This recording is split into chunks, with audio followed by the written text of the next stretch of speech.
meeting of the Vermont Advisory Committee to the United States Commission on Civil Rights shall come to order. For the benefit of those in the audience, I shall introduce my colleagues and myself. My name is Curtis Reed, and I'm the chair of the committee. To my right is Terrence Martin. To my left is Rosario de Swanson. And joining us by telephone are members Natasha Chang and Leslie Ann Holden. Also present are Barbara DeLavize and Evelyn Bior of the U.S. Commission on Civil Rights. Before we begin, I would like to thank the Brattleboro Area Middle School for hosting the advisory committee, PCTV for technical support with filming and live streaming, and community organizations for help spreading the word of our important work. The U.S. Commission on Civil Rights is an independent, bipartisan agency of the federal government, charged with studying discrimination or denial of equal protection of laws because of race, color, religion, sex, age, disability, or national origin, or in the administration of justice. In each of the 50 states and the District of Columbia, an advisory committee to the Commission has been established, and they are made up of responsible persons who serve without compensation to advise the Commission on relevant information concerning their respective state. Today, our purpose is to hear testimony regarding school discipline practices in Vermont. As speakers begin to veer away from the civil rights questions at hand,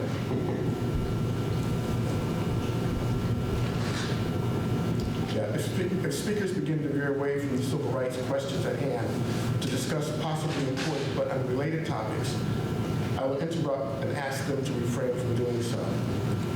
At the outset, I want to remind everyone that this meeting is being recorded and will be transcribed for public record. I also wish to remind everyone that today's meeting is part one of a two-part series of the committee's work that the committee will hear on this topic. The second meeting is scheduled to take place on Friday, March 29th in Rutland. We hope to have more information soon. The record for this briefing will remain open until Monday, April 1st. I would also like to present the ground rules for today's meeting. This is a public meeting, open to the media and the general public. We hope to hear from as many people as possible, and the time allotted for each person must be strictly adhered to. As the chair, I reserve the privilege to cut short any statements that defame, degrade, or do not pertain to the issue at hand. Any person or organization that feels defamed or degraded by statements made in these proceedings may provide a public response. Alternatively, such persons or organizations can file written statements for the inclusion in the proceedings. I urge all persons making presentations to be judicious in their statements. The advisory committee does appreciate the willingness of those in attendance to share their views and experience with this committee.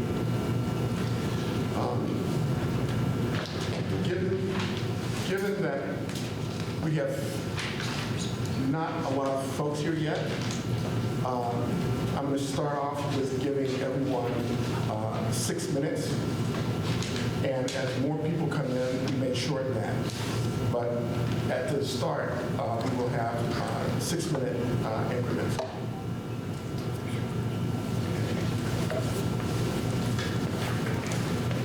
So Jamie Scanlon? Yes.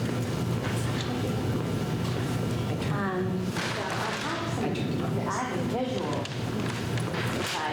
Where's the best place for me to stand up? Just up here. I won't break out the visual yet, but. Can we have this microphone? Thank you. So I want to thank you for organizing this gathering and because I do think this is a very important conversation, and from my own research and experience, I know that experience as an educator in the field of education, I do know that discipline affects disproportionately affects students of color and minority students. So this is a very important issue, and I thank you for bringing us all here. I want to dial it back from the conversation of how we react to discipline issues and behavior problems in school to the question of why do those behaviors exist in the first place? So why are there behavioral issues? Why are students acting out? What's underlying the behaviors? Because I think that unless we start asking ourselves those questions, and unless schools start putting into place proactive school climate approaches to meeting those feelings and needs underlying the discipline, underlying the behaviors, we're not going to get anywhere with behavioral issues. So they're going to continue to erupt, so to speak, and I want to bring my visual out at this time. So I've been thinking so much about this, connected to my own child's experience in secondary school. Oh, that'd be great. Yeah, so I have this visual, and I think of it as a volcano. And so at the top of the volcano, you have these behaviors. You have bullying, you have acting out, you have disruption, you have aggression, you have withdrawal, depending on how students are responding to what's underlying the behaviors, which is feelings, which you can see underneath the volcano. You have fear, insecurity, anger, frustration, loneliness, and vulnerability. And what's really driving the feelings is needs, and needs that aren't being met. Perhaps at home, as you see at the very bottom, the very basic, needs of human needs: food, sleep, love, nurturing. Some children are not even arriving at school with those in place, and strong sense of those in place. But they need connection, validation, safety, both physical and a sense of physical and emotional safety, and recognition and a sense of accomplishment. And when those things are in place, then the feelings the negative feelings can start to dissipate, and then the behaviors are fewer and farther between. So, I think we can talk about discipline. We can talk about the best approaches to discipline, and we can sit here and invent a magic laser beam that would shoot all of those lava bombs out of the air magically. But until the school environment is really such that all students' needs for connection, safety, physical and emotional sense of safety, and a sense of validation are met, then we're really just going to keep having to deal with these problems. So I've been doing some research on this and what other school systems and districts around the country are doing, and I'll share one more visual. Thanks for your help.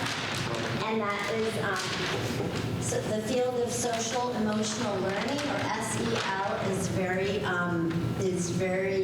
really burgeoning at this time. There's a 2019, January 2019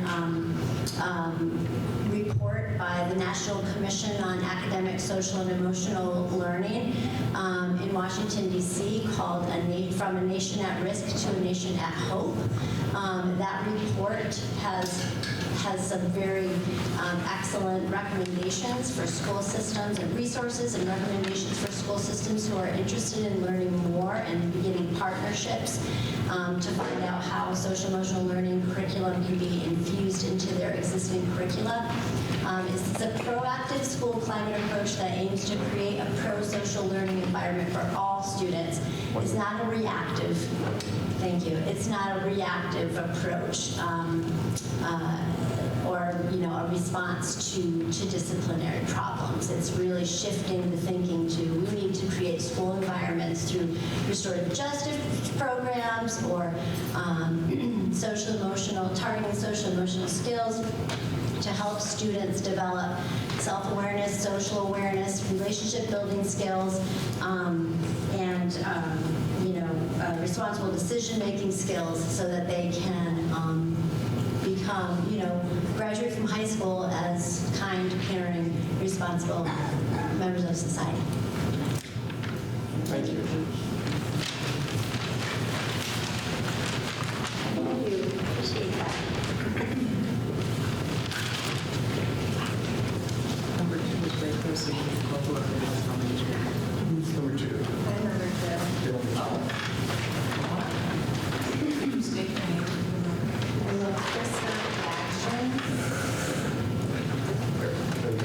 My name is Krista Yagjian. Hello, thank you for allowing me to share some of my experiences with you today. My name is Krista Yagjian. I have been an educator for over 20 years, and I'm a former special educator who worked in this community. I'm also a parent to a curious, engaging, and determined 10-and-a-half-year-old who also happens to have Down syndrome. My child, his name is Nate, and his Down syndrome manifests in challenges with vision, hearing, and significant joint issues, which can make many of his joints dislocate regularly. As a learner, his strengths include memory. His sense of direction is better than mine, I always like to share. His inquisitiveness about how things work, and his desire to be independent. He struggles with communication, which makes navigating the social work of school very challenging for him. He is hard to understand, and he struggles with understanding and the nuances of social cues. I am here to express my concerns about the disproportionate number of students with disabilities receiving disciplinary action in Vermont and in my community.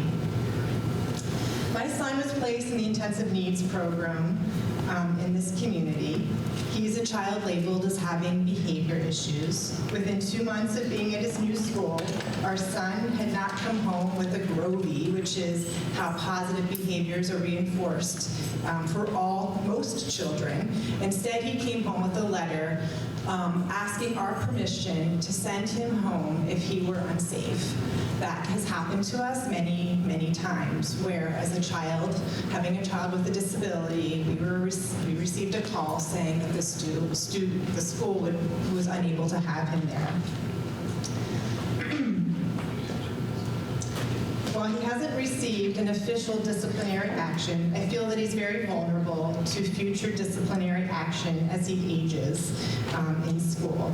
I will share some of my personal experiences and concerns about and for students like my son Nate. First, although statute may require parent participation in the improvement plans that schools create, it feels that parent participation is representative and not authentic.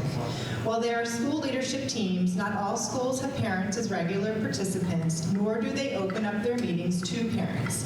If schools want better participation, how are they creating opportunities for that most likely to happen? With the cloak of confidentiality, parents who have children with disabilities don't have access to one another, or a real forum or system to working with school districts about our concerns. We can only address it individually, not be a voice in the policies that are implemented for our children.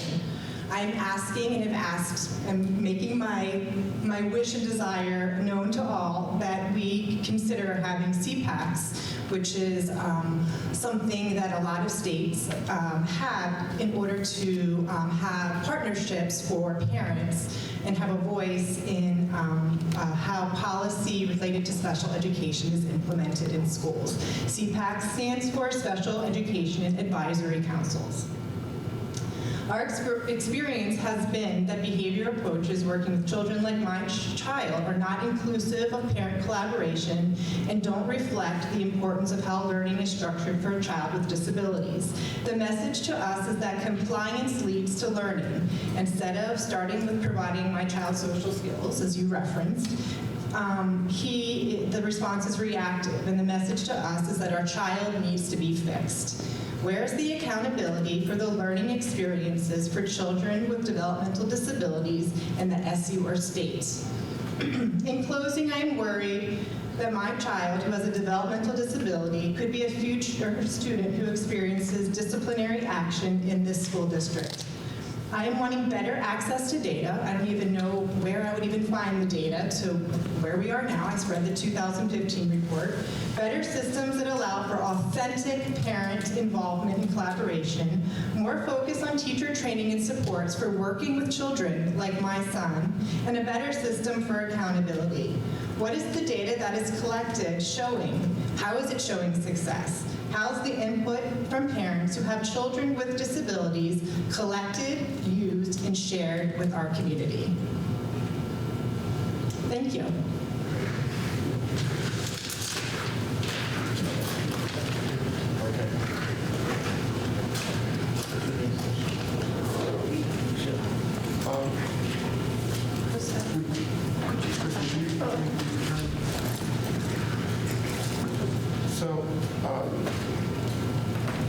How does authenticity manifest itself?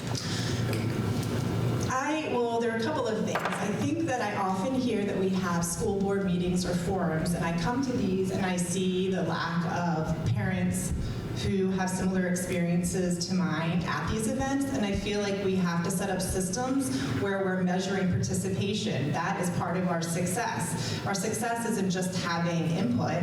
Like, we need to make sure that we're having systems that are that parents are saying, well, this is how it would work for me. This is the forum that I would like to give input. I think CPACs is a great opportunity, at least for the population that I am speaking to. I find that it really isn't a vehicle. A lot of parents who have children with disabilities in this community, we secretly find each other, but there's really no forum besides Vermont Family Network, which is north, for us really to have access to one another. We don't have the same supports to advocate for our children in this school district or in this community. And we don't have access to one another. So those are two things that I would feel providing parent support and training for advocacy in this area. And I also would, again, implore that people consider I would love to see actually in statute that we have CPACs with our school district, so there's a forum and a way for parents to have a voice in policy and how things are implemented in their school district as they relate to special education. Okay, so that's a structural question, Mm-hmm. but in terms of how would you know, or how do you know when someone's being authentic with you?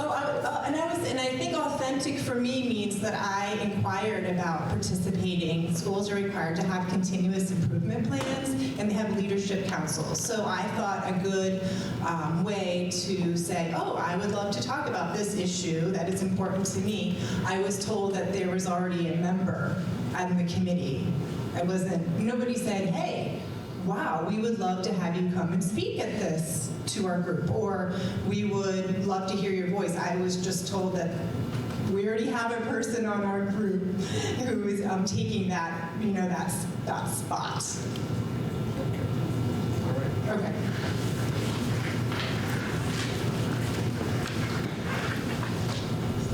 Okay. Z. Mohammed?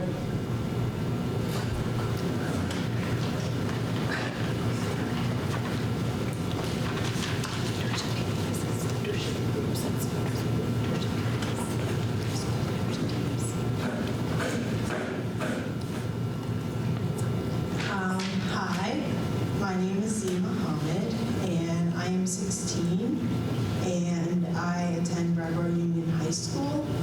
And as I am a genderqueer person of color, and I have been having many negative experiences in my school, mostly around racism, and relating to school discipline practices, I am mostly focusing, I have a lot of issues of concerns and stuff, but mostly focusing around teachers and not so much students, that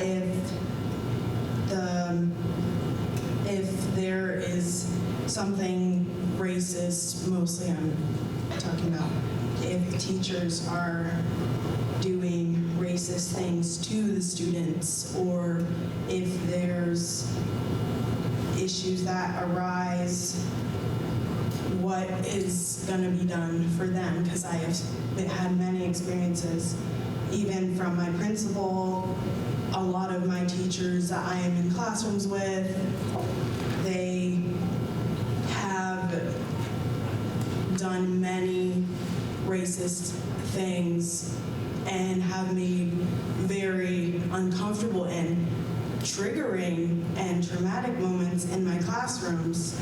And I want to know what disciplinary practices will happen for the teachers if they're the ones doing the actions to the students. And I think that we don't really talk about authoritative figures like abusing their power, especially as a teacher. I feel like a lot of the teachers at my school do that. And I feel like when there's that power dynamic, there's no accountability or acknowledgement of the student's point of view. And I'm also wondering, like, if there will be possibilities of teachers actually being fired for incidences, or taking a leave of absence, or having to go to trainings on that leave of absence for racist encounters that focus around that, or having these trainings already in place for teachers to be learning these things so we can prevent them from happening. And I'd also would just like to kind of bring attention to teachers and how their power is abused a lot of the time, and how the student's voice is not taken into account, and how often, from my experience, I feel belittled as a student when I am faced with these experiences. I have a question. Is this E? Or Z Mohammed? Oh, yeah, it's E. I ran off a copy of the discipline, the code of conduct and discipline here at the high school. And it has core values involving respect, relevance, responsibility in the community. And it says that what you're talking about is not tolerated by the school.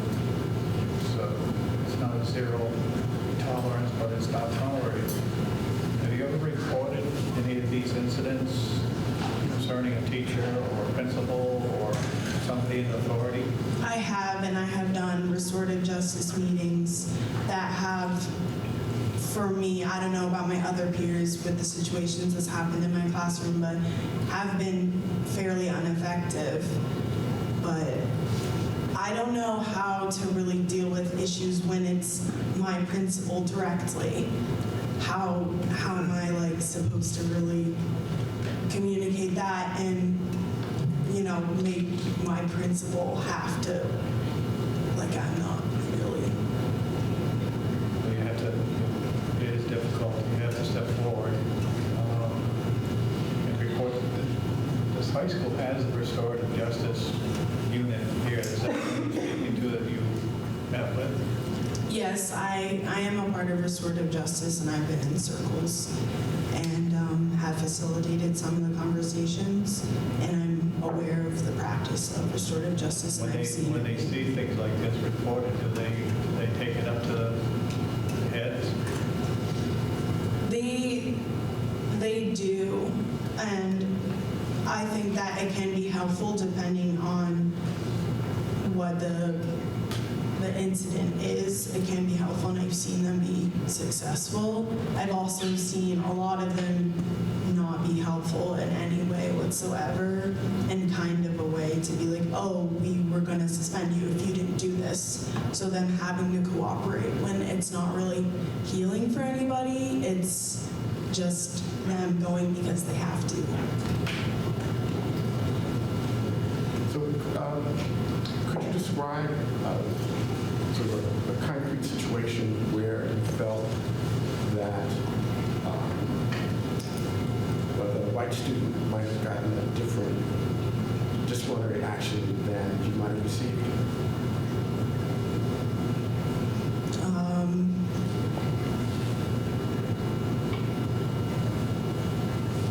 I guess that's not really what I'm talking about. That's kind of direct from, I'm mostly talking about teachers, but Right, but you alluded to the fact that you had experiences with teachers that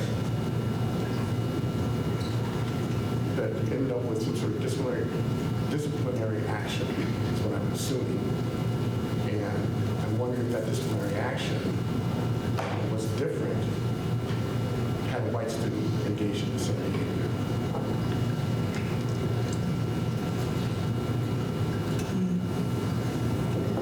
There's a good size Asian and Latino population here at the high school also. None of them fall into that category. I guess I'm just confused by your question. Okay, well, the question is, we're looking at school discipline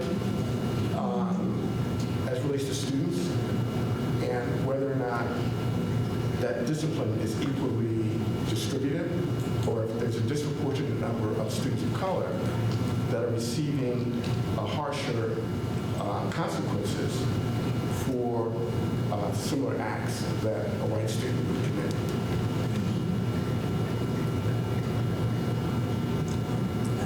Do you think they were fair with either color? Or just how they treated you and held you accountable? I feel like it definitely is different. And I've seen teachers speak to me or tell me things that they have spoken differently about to my white peers and haven't told me the full story of to my white peers. So. Yeah, I just had a question. If you could comment on the reasons why you were, so you were told to go to restorative justice circles as a way to, what was it? It's almost like a punishment? Is that what you suggested? That it feels like if you don't do that, then there will be some kind of consequence? Is that what you... I am in a lot of restorative justice circles that I facilitate, and I do see a lot of students of color within them. And a lot of the time, those students have to go to a restorative justice meeting to not be suspended or expelled. So they're going there because they generally have to.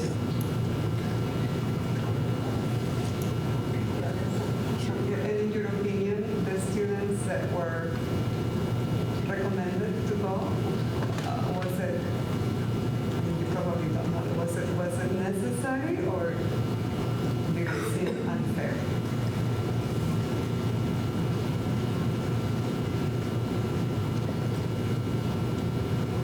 I think that a lot of the middle school cases I have been in have seemed very unfair to the ones I've been in.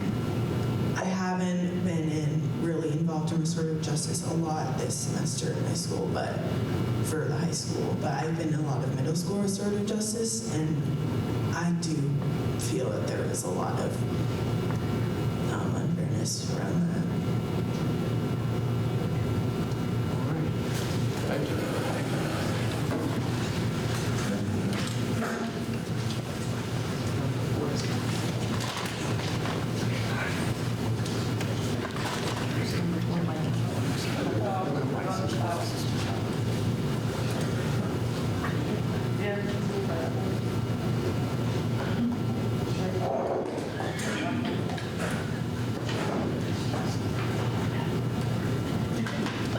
Just so you know, we can't hear you talk, y'all.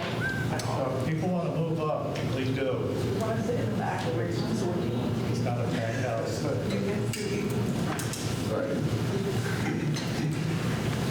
My name is Michaela Simmons. I forgot to give this a Is that it? what you want to say. Schools, as you know, are reflections of the society that we live in. And so the society we currently live in is an unjust one. And justice for people of color is not always going to be brought by holding people of color under a microscope and constantly looking at how we are being treated unfairly, or how people with disabilities are being treated unfairly, or how poor white folks are being treated unfairly. The system of advantage also has to be dismantled. And that is very rarely a topic of conversation. So when you think about school discipline, that means that a certain group of people is being put under the microscope over and over again. They're the ones being watched. They're the ones being policed. But what about the people who are not doing that and who are often doing some of the same things? The reality of our current criminal justice system shows us that it's not that people are doing crime differently, it's that they're being watched differently. And so how are we going to change the system of advantage that certain people are told, oh, you're from a good family, oh, you didn't mean it, it was a misunderstanding, and a certain group of people get that treatment and others don't. I think that we're beginning a process of starting to look at whiteness and look at white folks instead of just constantly putting the historically marginalized groups under the microscope, because we're not getting anywhere by constantly just looking at how bad people have it. Because we know they have it bad. We can see that. We know who's in the prisons. And what happens in school often mirrors what's going to happen outside, which is why we're here and to fight the good fight. So the question is, how and what ways are we dedicated to dismantling privilege as it exists in society and in our schools, and looking at things that people do equally? So is supremacy, and I'm not talking about hate groups, but other forms, is that being looked at as a problem? It's easy to look at people suffering and see that, and of course that has to stop as well. But the other question is, how do we begin the process of dismantling privilege and looking at how society is reflecting in our school and stopping that cycle?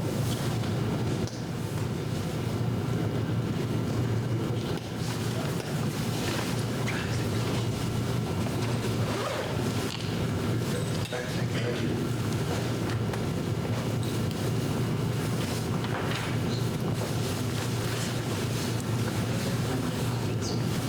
Number 5.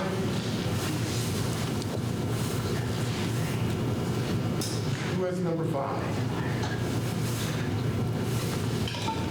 I had number 5.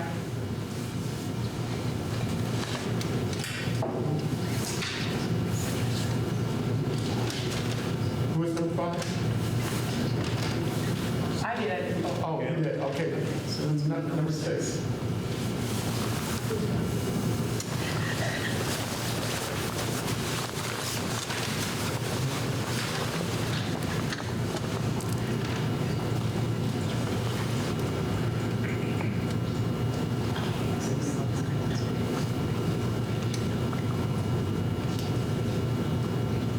Is there anyone that wants to say anything?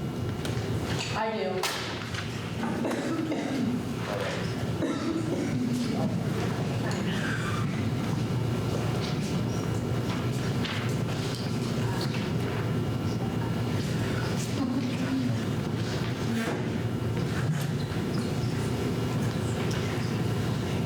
Hi, my name is Antonio Ricardo. I'm 17 and I am from Brattleboro Union High School. I'm here because I face struggles with my school system day to day, and I find that I am being unfairly punished by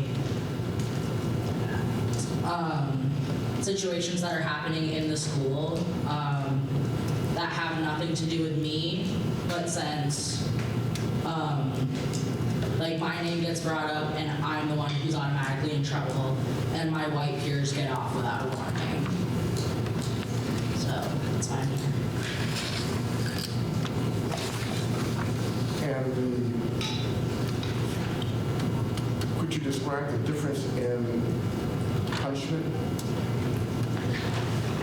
risk of facing suspension over something that I was brought into, and the student who instigated the whole scene hasn't been talked to and is getting away with harassment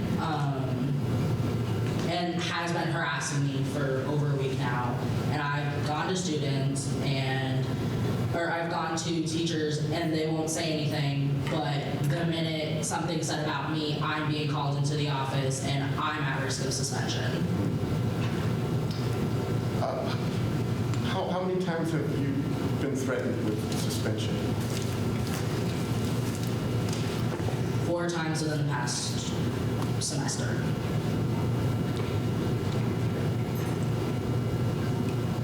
And your white peers are not threatened in the same way?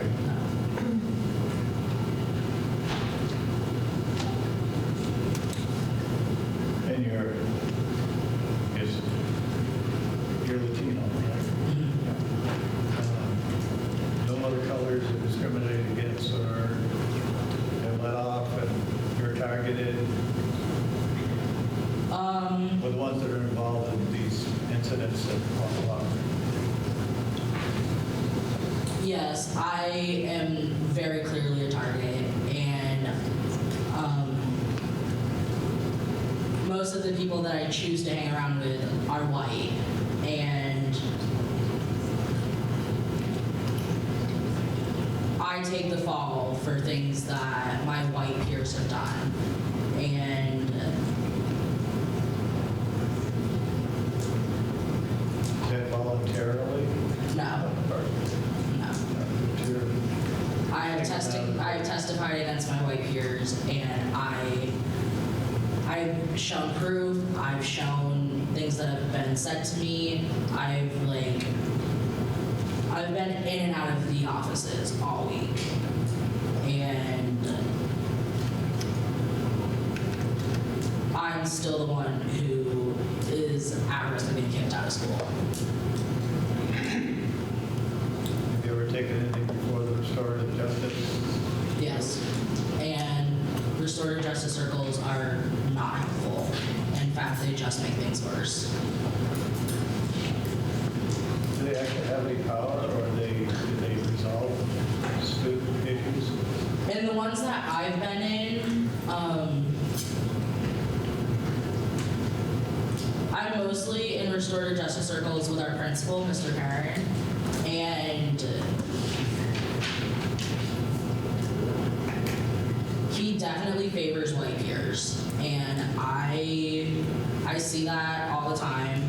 I've witnessed it. I've been in situations where Mr. Karen has been blatantly racist.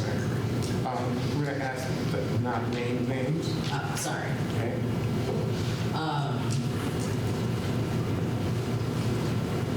But I don't know. I'm really shaken up about things that have been happening in my school environment, and I don't understand how the disciplinary actions work in favor of white students. I don't understand why I'm so threatened in the school, and this is my 4th high school in a year, or in over 2 years actually, and I've never dealt with this much racism. It's everywhere, all the time. People get away with calling me the N-word. People get away with hitting me because of my race. And I've made numerous reports and nothing gets done about it. And I am just, I don't know what else to do. Have you ever had an incident where they sided with you?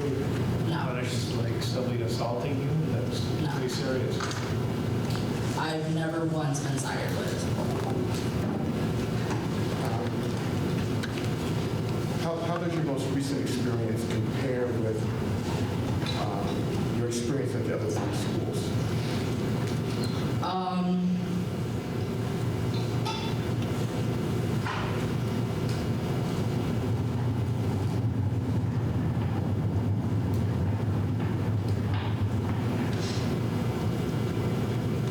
In my other three schools, we handled situations with physical violence, and that was how things were worked out. And here, if I even raise my voice, I'm automatically sent to the principal's office. And it happens all the time. Why so many schools in 2 years? Because I was recently a foster child. Are you still? No, I've been adopted. Could you describe an incident? Could you describe an incident? I don't have a very Could you describe an incident in which all the people that you came out with that were involved? I just want to know what kinds of incidents result in you being the person and not the others. I'm trying to understand what sort of incidents. Recently, there's been a sexual harassment case, and I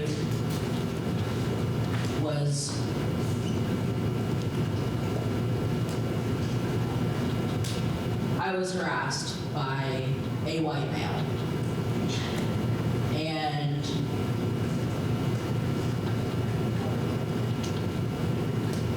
me being a sexual assault survivor, I didn't handle it too well.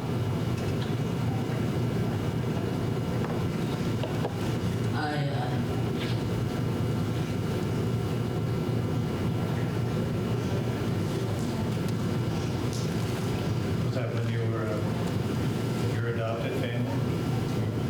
No, that's in school. I was sexually assaulted in school. Have you ever gone outside the school and reported this to the Brattleboro Police Department? No, but this student has done this to many other people, and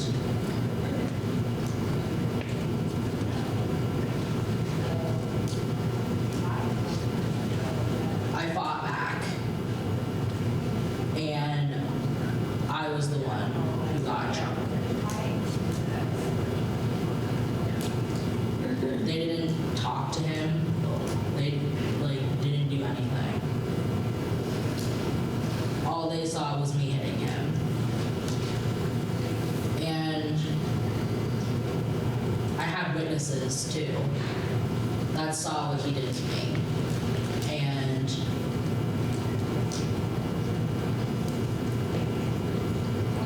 I was still the one who got in trouble. I was the one who was threatened with expulsion. And it's taken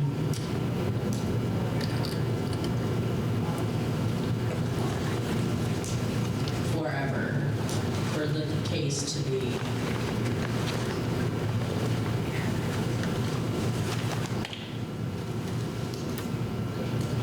I mean, they didn't take my case seriously. But when it happened to a white female, they were all on it. And, he's at risk of going to jail now, but only because of what he did to her, not because of what he did to me. The administration at my school did not take me seriously. So the same person? Yeah.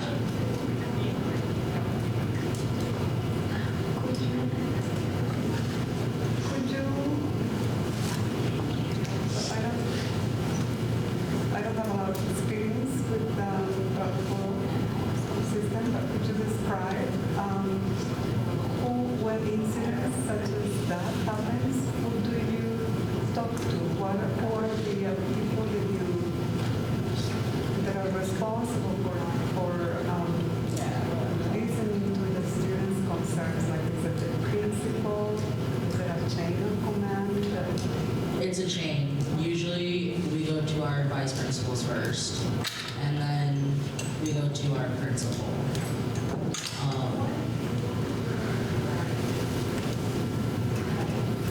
And is there another group besides them? Is there a student council? Is there anybody else? I've never had any direct contact with the student council.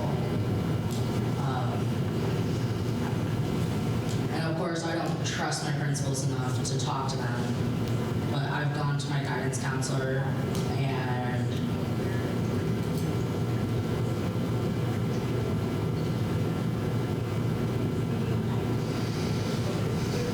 I don't know.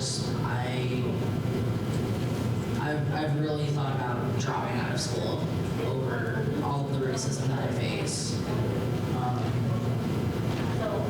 And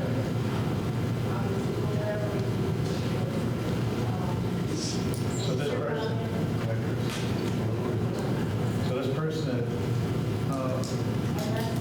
assaulted the white girl, the Brattleboro Police Department has charged him with the assault. not yet, not as far as I'm aware. I think you need to sit down with your parents and go down to the police station with them. And usually something like this, there's a lot of victims who got away with it. And you could add to the strength of that case and also get some justice yourself. How are you supposed to get justice from a system that is going against you? Well, if you go down to the police station, they will welcome any other person who wants to step forward that's been assaulted by this person. There'll be multiple charges against him rather than one charge, which is bad enough.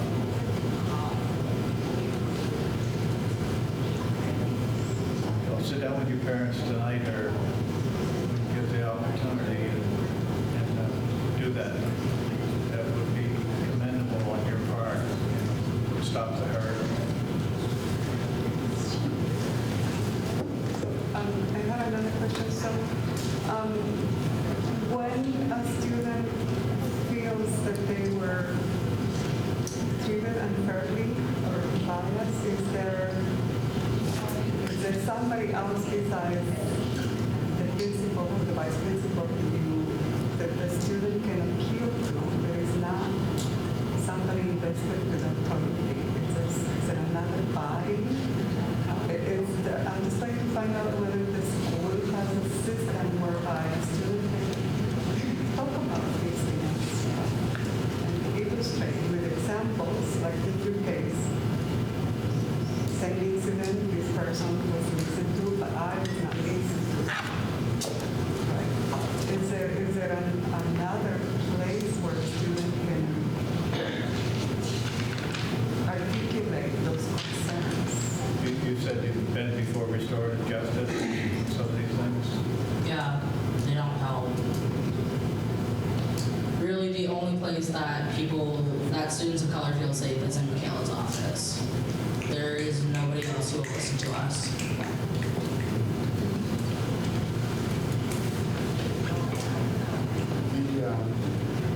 You made a statement that at one point you thought about dropping out of school. As a result of the incident or the way that the school treated the incident? The way the school treats multiple incidents.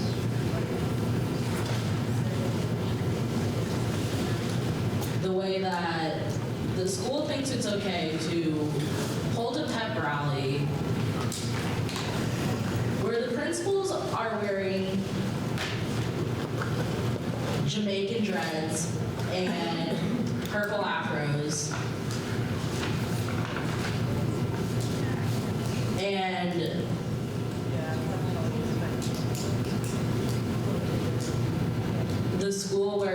I get harassed every day for being Latino.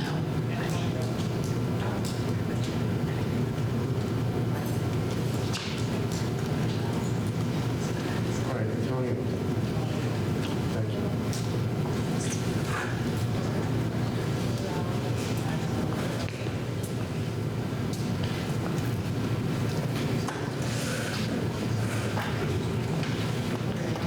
First of all, I'd like to thank you guys for being here and for everyone for coming out, and also everyone that made this forum possible. So my name is Ray Kimura, and I went all the way through public school, from going to Oak Grove through elementary school, then here at BAMS, and then up until last year at BRHS. I went for BRHS my freshman year, and now I'm a sophomore at the Putney School. And through experiences at the BRHS, similar to what Z was saying about teacher authorization being abused and a lack of community at the school, I decided to switch. So at BRHS, there was a lot of just a lack of connection with peers and teachers as well.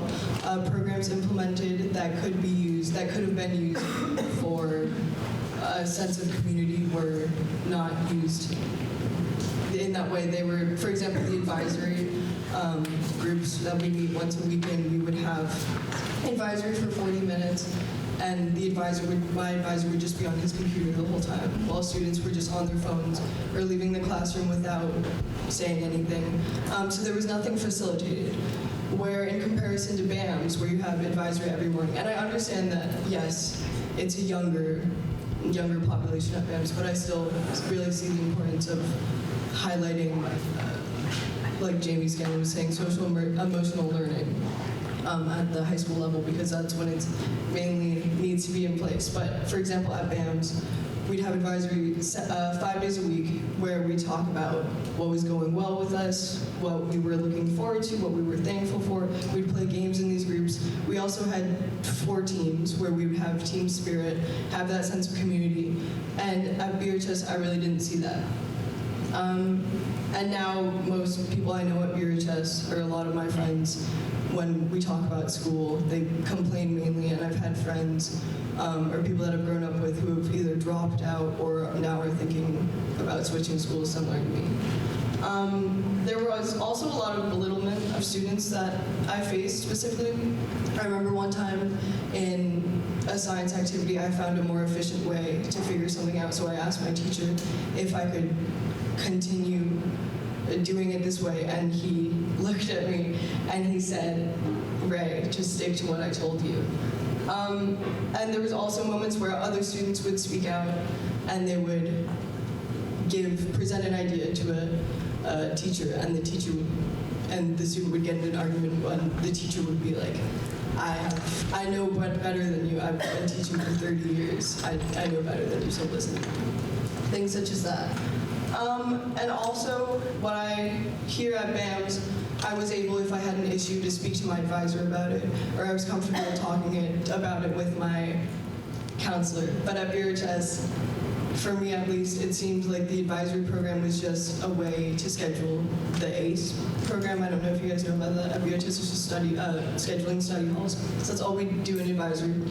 And as far as school counselors went, I would only meet with them or have conversations with them if it was based around scheduling. And there was never an open-armed feeling or like a welcoming thing that was like, if you ever have an issue, come to me. I never really got that sense from any teacher there. So I think that the students are uncomfortable and unsure of reporting situations because they're not sure who to go to. So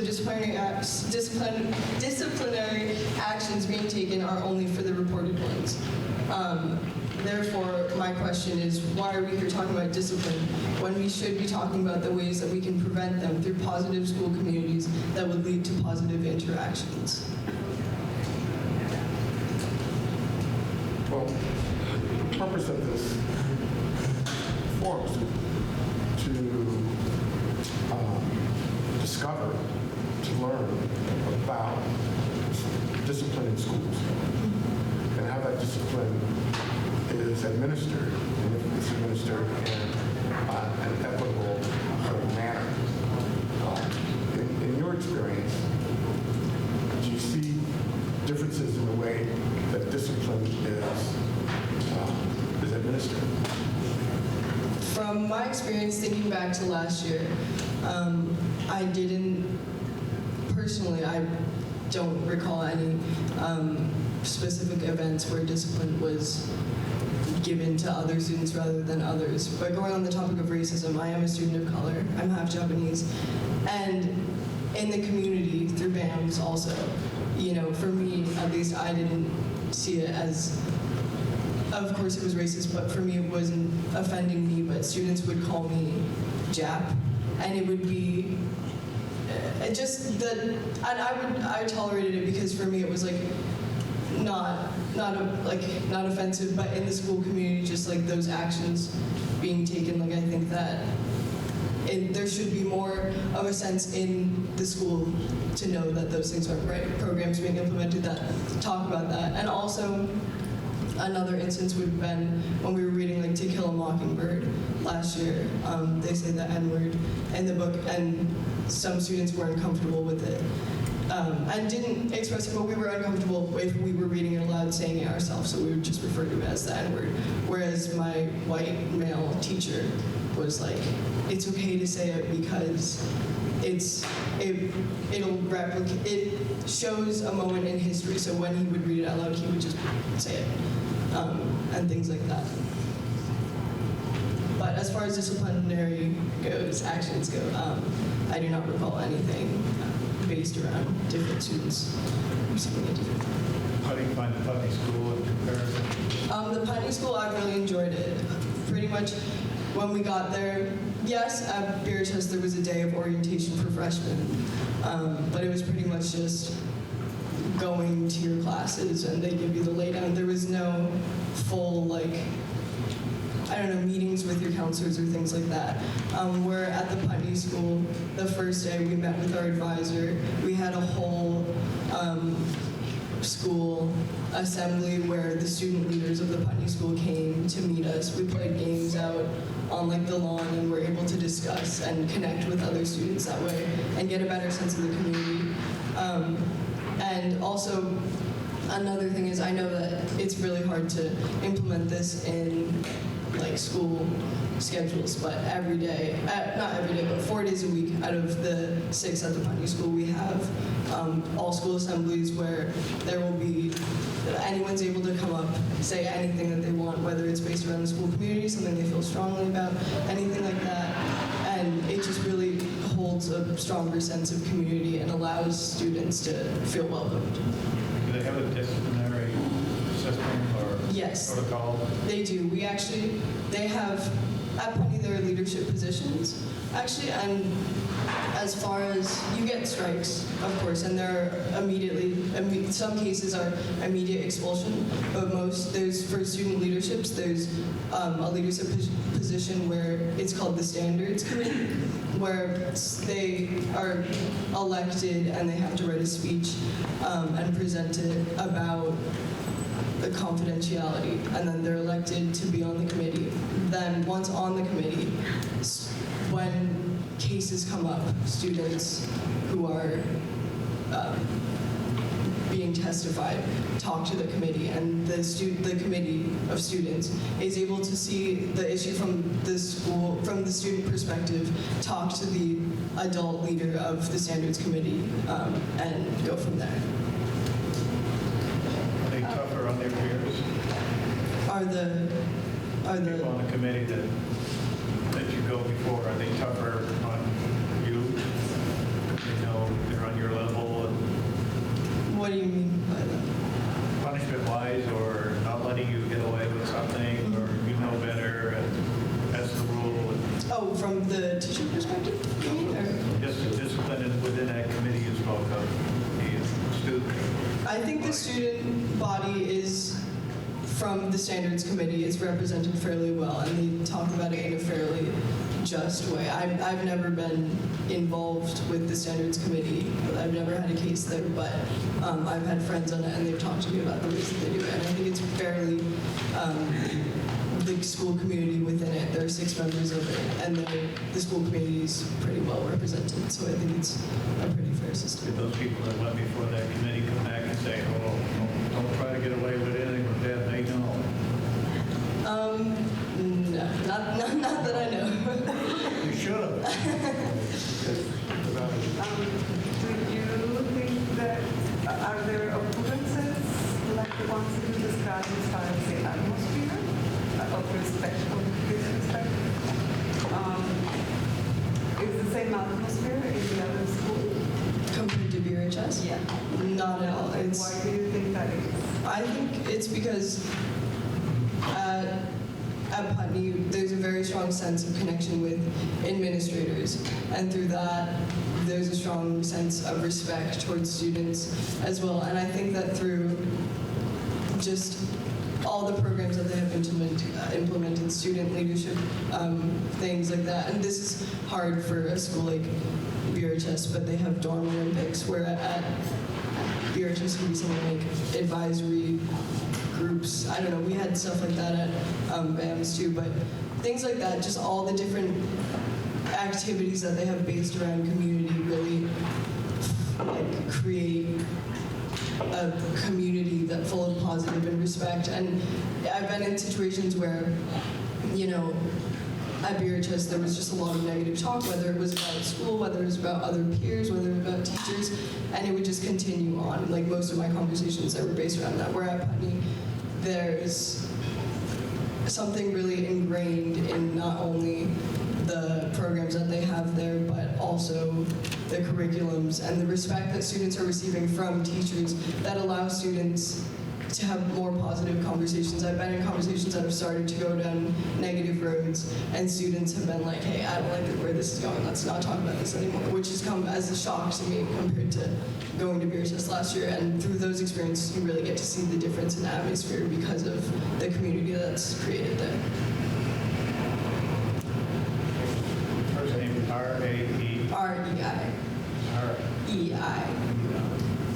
And your last name, you said that fast. K-I-M-U-R-A.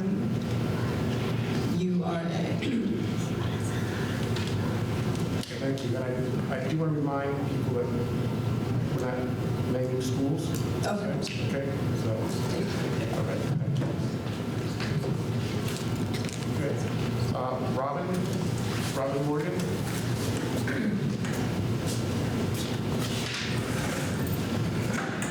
Hello, my name is Robin Morgan, and I live in Brattleboro. I am on the Brattleboro Town School Board, but I'm here today just representing my own views, not as a board member. But because I am on the school board, a lot of people approach me about the problems that they are having at school. So what I wanted to talk about today is not my personal experience, but it's just stuff that I hear from the community. And I feel like there is a real problem with how we address harassment of students in school from a disciplinary standpoint. Because kind of as you heard today from some of the people, when students are on the receiving end of harassment at school, the state mandated rules for how the administration is to deal with that results in the student feeling as if they are the one being investigated for some sort of dishonesty or wrongdoing. And the confidentiality that we necessarily have to protect disciplinary actions against students means that whatever happens to the offending person is unseen by the victim. So there is no feeling of justice around this at all. If only the person reports racial or any other kind of harassment, then they feel investigated, and then the matter is silent. So I just wanted to bring that before the committee. It's something that I've heard from several different people, and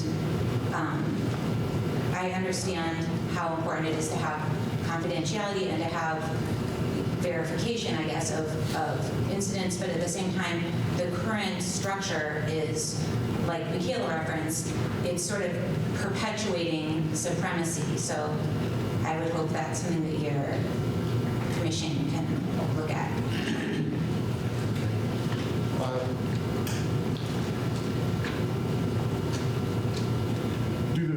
staff, the administration, do they give the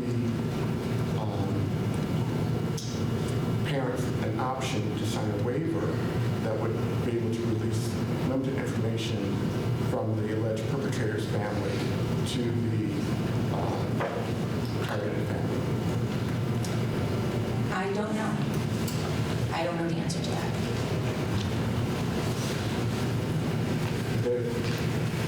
I believe under Vermont statutes that there's a possibility.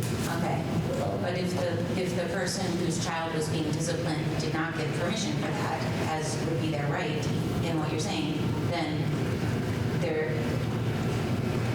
Right, that the victim's family has a right to ask the school to petition the perpetrator's family for waivers so that they would know what the disciplinary actions were. Okay. That's good to know. Right, but you're not aware that that is a routine practice on the part of administrators. I'm not sure whether it is. I don't want to say that it isn't, but it also, what you're describing depends on the perpetrator's family agreeing to that. Exactly. Yeah. Right. Want to protect their confidentiality, but they also have the power to release information to other family if they so choose. Right, but it's still, the power is in the hands of the people who are harassing other kids. So I'm not advocating that we take away confidentiality, more that this structure needs to be re-looked at, because I don't think that it's creating a feeling of a safe school environment for these kids. So in terms of the safe school environment, for all kids or for kids of a certain category? Well, for kids who experience harassment at school. And I think that, similar to what Jamie and Ray were saying, some of this would be, it's such a minimal response to address after a situation of harassment has already occurred. What we should really be doing is doing more on the front end to teach kids to not harass. But what I wanted to bring specifically to my comment was just about when it does happen. How many years have you been on the board? In that 2 years, or have you heard, that seems like you're the top of the chain of command, that when these things come up through, and say the principal doesn't deal with something, then it comes to the school board, and the school board deals with it. Have you had any cases in the last 2 years? No, I will say I'm not on the school board that governs spams in the high school. I'm on the one that's just for the elementary schools. So all of this stuff that has been discussed tonight was not under my jurisdiction. So our board, no, we haven't heard anyone coming and complaining directly about administrators as a school board. But as a parent, or people sometimes just tell me stuff, and then I will refer them, well, this is the official process, and they may or may not choose to bring an official complaint forward. But I still kind of have this knowledge that's more systemic. Go ahead, Gibby. So the issue that you are bringing out for us is the fact that when there is a situation when somebody has been harassed, the name of the person that is harassed is usually known to common knowledge because they have to step forward. Is that? No. No, not always. I wouldn't think that it would be commonly known. I think that more carefully because I don't know if that's the reason. I think that when students make a complaint, their own confidentiality is just as protected. It's just as protected. It's more, what I'm saying is that the process that administrators are directed to go through when they receive a complaint of harassment can make the person who was the victim of it feel that they're being investigated, not believed, and it's not that their name is told to anyone. I mean, that would be egregious. I don't think that happens, not to my knowledge. But even when it's confidential, it's still that the relationship between that student and their family with the administrator is based based around following these procedures, and sometimes that doesn't feel satisfactory to the family and the kid. Okay. So the second question will be assuming that there is the family. So I know that that's the channel for the person who was offended, right? But what happens to the person who's the aggressor? Like what is I don't know, and that's what I'm saying, it's confidential. Nobody knows, it's between that person and the school. But I mean, I'm assuming that there has to be a system where there are also questions, that also, right? Like just as much as the person who brings a complaint needs to be verified, and also there has to be a similar thing for the person who committed Right. I mean, there are regulations on how you have to deal with any type of bullying or harassment, as how the administrator has to deal with the person who does that. But it's, like anything in a school, it's an individual approach to the situation. So it's something that is worked out in private. I'm not suggesting that that shouldn't be in private. It's just that there is nothing in the current system that creates a feeling of justice or being heard or protected to the students who are harassed. I have one more question. So do you, from what you have heard, right, and this is what you're testifying, from what you have heard, the people who bring forward the complaint, are there any mechanisms where they can at some point say, I don't want to proceed with, I'm not really sure how it works. I want to stop. I brought the complaint forward and I don't want to be investigated or feel like I'm being investigated. Do they have that agency? Yeah, I mean, of course they do, but I'm just imagine this example where you're like, well, at school today, this kid called me a racial epithet, and then the school is looking into it. The student feels that they are being scrutinized in a way that presumes their dishonesty, and then they withdraw and say, forget it, I don't want to be investigated. That could happen, yes, and I'm sure that it does. So I was just trying to get exactly at what is it that, so the student who brings forward the complaint, like in the epithet, right, they're feeling that they're being tested, whether they're being truthful or not, and that's the problem, right? Right. Okay, that's what I want to do. Right, but then you can see how this happens, and the person gets upset, or it happens more than once to the same person. It can sort of foster an adversarial relationship between the family and the school. So it has the potential, this structure has the potential to kind of cannonball into the kind of really adversarial situations like you've already heard about tonight. One other question. So if this is happening because of your example to people who are minorities or have a minority category, right?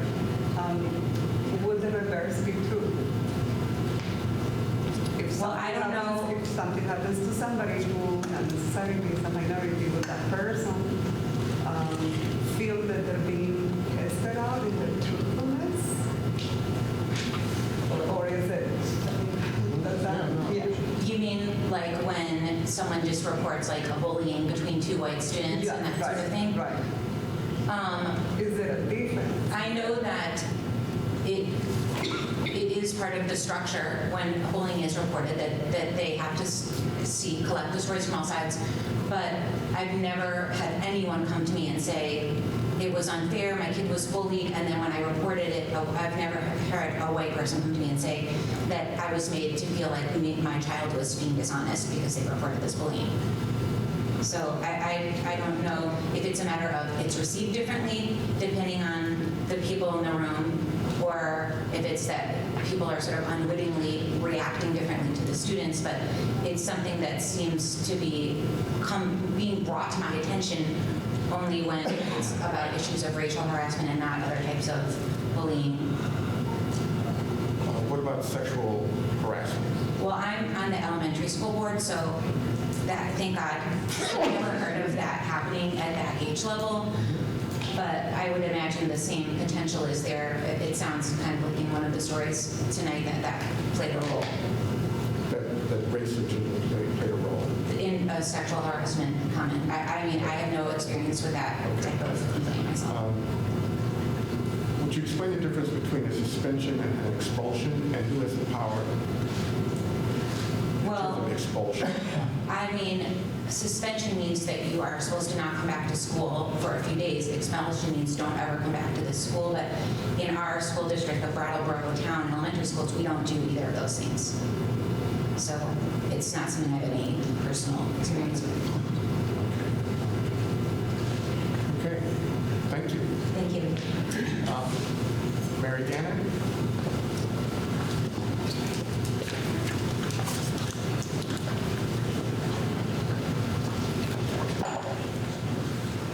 Good evening. My name is Mary Gannon. I wasn't going to speak, but I've been moved after listening to our, who I would describe as very courageous young people who have been coming forward with very personal, painful stories. And I think it's regrettable that they need to come forward and tell their stories again and keep telling their stories over and over again. So that was something I was thinking about as I was sitting there preparing and so thinking about how to, silently support them, but also recognizing that in order to change the current climate in schools, that our children need to keep telling their stories. And so I think as adults, it's really important for us to believe them. I am a professional development educator, so I spend a lot of time in schools in Vermont, New Hampshire, pretty much anywhere anyone will have me. And I do a lot of work around what we call equity, diversity, inclusion, social justice, multicultural education. And what I want to just remind you all tonight is that a lot of the school climate programming that we see that gets brought forward into schools and districts where school districts will spend lots of money for trainings like PBIS and other kinds of school climate programming, that about 99% of what I see focuses on the students. And what I'm here to tell you is that I would wager that about 99.9% of the dilemmas we see in our schools that have to do with issues of justice, harassment, really need to be, that we need to be holding adults accountable for that. The narrative that's out there is that the problem in schools is bad behavior on behalf of students. Particularly students from underrepresented, marginalized communities. I struggle with the language of how to describe that. But typically what we see in Vermont has been race and students with disabilities. And what I find when I spend time in schools talking with students and then also watching and observing adults is that there's most of the time a very hostile, unwelcoming, and actually harassing climate that's happening among the adults in the schools. And I think it's super important that as we think about, as you're all thinking about recommendations to bring forward after you gather all this information, is that there needs to be a hyper-focus placed on teacher and administrative training. Our students are looking to us as adults for role models. They're looking to their teachers and administrators and other folks in the school they're looking for role models.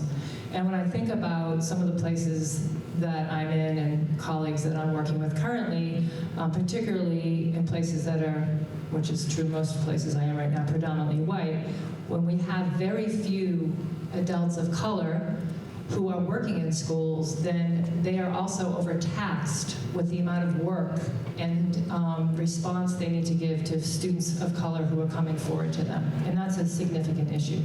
I could say a lot about that, but I'll stay on track. So what I really want to impress is how important it is that we are holding adults accountable for their behaviors, and that when we think about training, that we also think about school boards, we think about superintendents, and we think about principals, because this is not going to shift in our schools unless leadership is held accountable. Unless leadership is courageous enough to call out their faculty and staff who are perpetrating racism and other kinds of oppression against students. If that doesn't change, then this is a futile effort. So I think we need to start holding those folks who are in positions of power accountable. Thanks. So could you compare and contrast your experience working in public schools versus private schools in terms of climate and Sure. preparation of part of faculty and administrators? Yeah, that's a great question. And I was thinking about that as I heard Ray talking about the public school. I have a little bit of experience in that because my daughter went to a Waldorf school for her first 8 or 9 years. And it was always interesting to me and curious that in this particular school setting, and again, these were younger elementary, middle school students, but in the middle school particularly, there was not the same incidence of hostile school climate for these students. It just was not acceptable. And there was a way that I think faculty in that program, in that school, were holding each other accountable. I think there's a couple of different issues. I hear a lot of times people say, well, the school's too big, these high schools are regionalized, they're too big, but I would absolutely disagree. I think that what I see in private and independent schools is absolutely, it's absolutely able to duplicate those same kinds of efforts. And what I see in private and independent schools is a real effort at building community. That doesn't mean that some of these issues don't exist. These things exist everywhere. But the difference is that when things happen, the responses to it and how the community is asked to come together, and that adults are being held responsible by the leadership and not just putting the onus on the students. When a student here talked earlier about the use of advisories, or the lack of use of advisories. I see that right now in my daughter's high school over in New Hampshire. It's stunning to me that these advisories exist and they're not used to build community with students. Teachers are on their cell phones, they leave the room. Ella said she has seen some of the worst kinds of interactions among students during her advisory time. There are structures that are easily able to be put in place in public schools to shift the culture and the climate. But we need adults who are willing to do it, and we need leadership who is willing to hold those adults accountable. Mary, I have a question. The professional development education, do you do training with staff and principals? Yes. And how is that received? Where you bring up this subject? Yes. I would say generally my experience bringing this kind of work to schools is really challenging.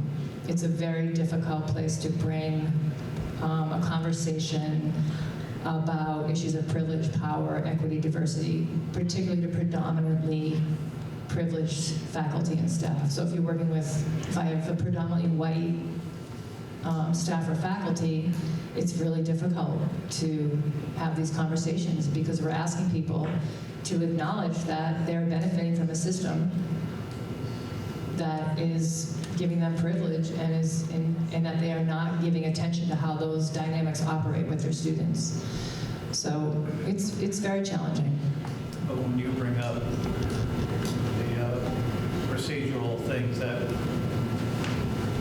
how a principal, how administration should deal with harassment, bullying, racism,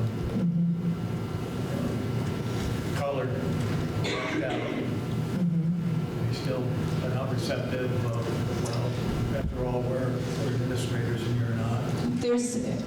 Yes, it's hard for me to go into places where they don't see me as someone who is in the day-to-day with them. But I usually position myself as somebody who has spent time in schools and understands the culture and that there's a lot on their plates and it's hard for them to navigate, all of this. But my experience is that schools are very difficult, particularly public schools are really difficult places to enter for a range of different reasons.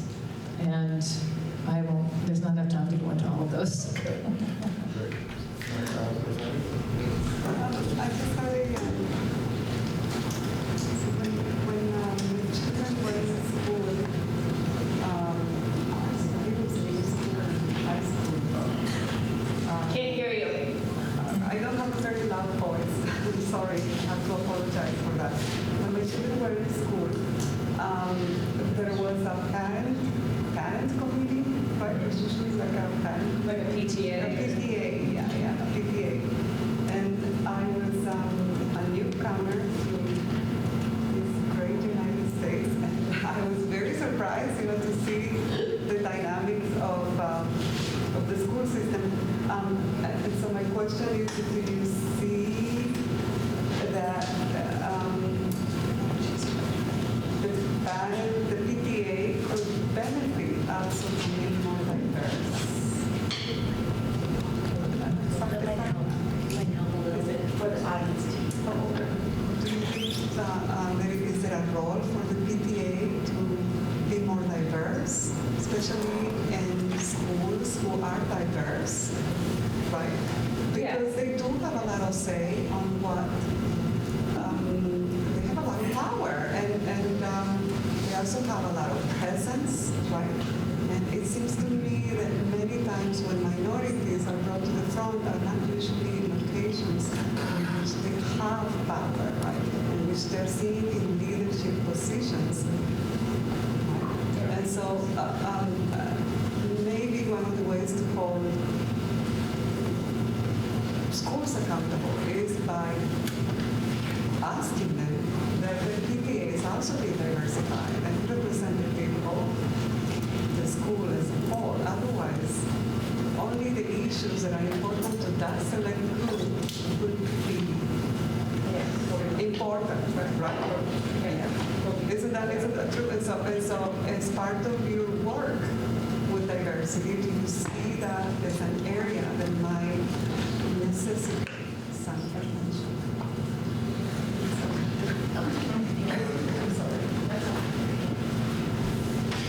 I'm conscious I'm taking up a lot of time, so I just will answer that briefly.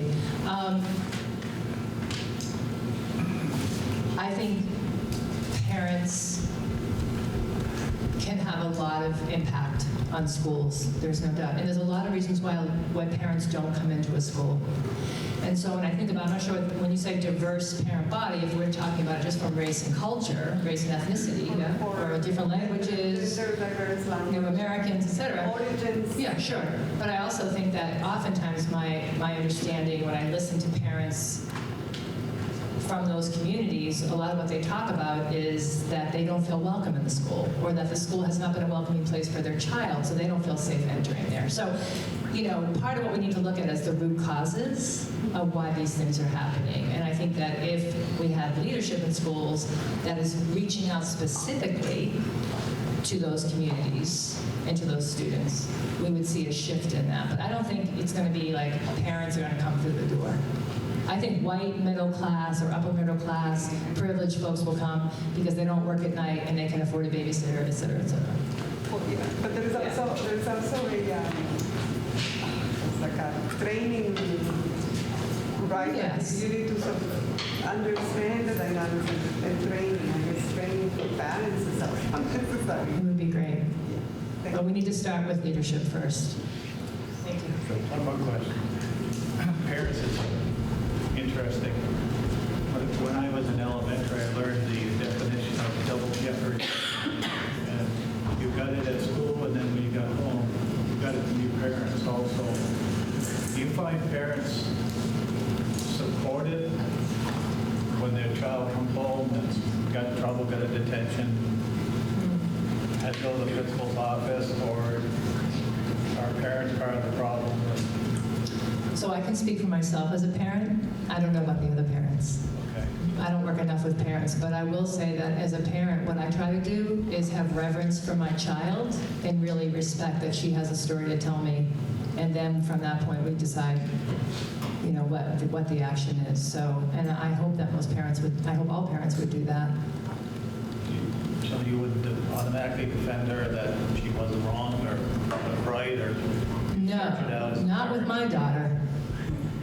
No, I let her tell her story. I'm not sure exactly what you're asking, but I think that, I don't know what other parents I do. just know that there's some parents who go into the school and they go after the administration, my precious baby boy or girl didn't do anything wrong, and you're harassing my child, when really the child was having some problems. I know there are stories in schools where I've worked around that have had consent decrees that have had those kinds of experiences with parents who come in that struggle. So I think it's, depends on who the parents are.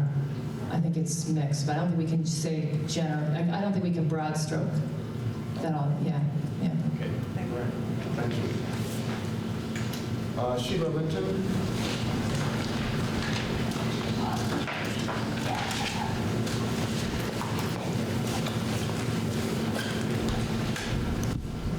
Good evening. My name is Sheila Linton and I'm from Brattleboro. First and foremost, I'm a parent and a parent of a student of color. I am an advocate for social justice and I am part of the Root and help run a program called Youth for Change, which is through the Root Social Justice Center. I agree with a lot of the stories, experiences that have been said here today. And some of what I wanted to focus on a little bit is about my experience as a parent and as an advocate and what I've seen, what I've experienced, and what I've been told. For over 15 years, I've advocated for parents on behalf of their children in the school system. And I've worked on, mostly the cases that I worked on have been around issues of racial harassment, gender harassment, sexual harassment, and people with different abilities. What I can say about all those different categories of harassment that I have had direct experience with, the commonality amongst all of them is most of them were also people of color. So even if there was an intersectionality of gender or sex or of a person with a different ability, often that person on the other side was a person of color. And the intersectionality of those other categories existed. Through that time of advocating, I've advocated for numerous families, not only within this school district, but across the state of Vermont. I've seen cases where little black boys as young as 12 years old have been tried to be put on the sex registry from their principals for sexting outside of school, 12-year-old kids, and it going into the school or being made aware at the school, and the white peer not receiving any discipline, and the little black boy literally being expelled and wanting to be put on the sex registry list at 12 years old. I've seen high school black women who have cheated on a test in school and have been defamed and discredited and dishonored and be made to take away all of their education and fail so they could no longer receive honors or move on to college. I've seen black special needs students be harassed by not only their peers but by their adult staff in a very, very egregious way, and the school not understand how to do it because it was a male for sexual harassment rather than a female, and it happened to be a black male. I've also seen here, most recently in our Brattleboro area schools, with the initiative of both the middle school as well as the high school students raising the Black Lives Matter flag, and what that has done both internally within the student body as peers and what has been said and done both on levels from the school board all the way to the teachers to the student bodies, and the different reactions, the discriminatory language, the harassment, and the failed accountability and follow-through from our school community. What I really want to talk about is some people brought up, I think it might have been Jamie or some other people at the beginning who brought up authenticity. And you were asking, how can we be more authentic, or what does authenticity mean? So we have this saying that is coined from the disability community, not about us, without us. And so when I think of how to answer that particular question, I think about what some of the other people in the room have said, is that when we are we're addressing policies, when we're addressing laws, and when we're having forums like this, we need them to be for the people, by the people. We need those who are the most impacted to be at the table, and we need those who are the most impacted, not just at the table, but we need them to be creating the table. We need them to be saying, what is the resources I need to be at the table? What is the environment that is best suited for me? And how can I feel safe and comfortable to voice my concerns? And currently, that is not the way our systems in general really work. The other thing I wanted to talk about was trauma. And a lot of times, trauma and cumulative trauma gets left out of the conversation. And I'm going to be specifically talking about people of color. When I had some concerns with the school this past semester by an incident that had happened in the classroom with a teacher. And this teacher did what I feel is a pretty egregious racist incident. This incident wasn't directed or at my particular child, but my child happened to be in the classroom. And though it wasn't directly about my child, it was absolutely all about my child and every other brown and black child in that school and within our community. And when we talk about trauma, how that relates to being able to show up in the school system, I look at when you arrive at school, the first thing you see is resource officers, sometimes police officers, sometimes a principal. There are people who are armed, who are at our school doors, acting as like they're guarding it, as if it's a prison that our children are entering. I feel as though when we start to have to resort to discipline with resource officers who hold guns in our school with our children, I have never to this date seen that go well. It is never to this date seen that where actual armed officers in schools have protected our children. And when we talk about the school to prison pipeline, it is a direct setup for our students to feed into the prison system by having resource officers within our schools. And more concerning for me, disproportionately, students of color are the ones who are going to face that and have been. Students of color are often the ones who have more negative impacts or more negative experiences with resource officers and discipline than their white counterparts. So I'm very concerned that when we talk about discipline, what are the policies of our state, of our schools, or our unions or school boards, whichever who's creating the policies, to even have school resource officers, to even have them armed? Why is that necessary, and why are we using that as a tool for discipline when many people in this room have talked about building community, about being vulnerable, and about being more accountable to each other? I often think that when we talk about trauma, we're not talking about the cumulative trauma that many of our students have. And again, using the example from just getting into the school building and seeing people with guns, then getting into a classroom or to a school that is predominantly white, probably having no teachers of color or people of color at all within the school system to be able to confide in, and then experiencing what we call racial microaggressions or other microaggressions for other populations, and then that adding up. Many people here spoke today about how they've either seen, heard, or experienced being disciplined. And a lot of times those actions of being disciplined aren't the first time something has happened. It's usually the 10th time that something has happened, and then finally somebody decides to speak up or speak out. Or sometimes they might use their hands or their legs or their fists. Sometimes that happens. But usually it isn't just a one-off situation. Usually it's a cumulative. Usually it's an environment in which we're in. And so where that environment starts, I agree with many people around our training and around our staff. How is our staff accountable? Recently, with these issues going on in the school, I decided to go to BUHS. There was have a coffee with your principal.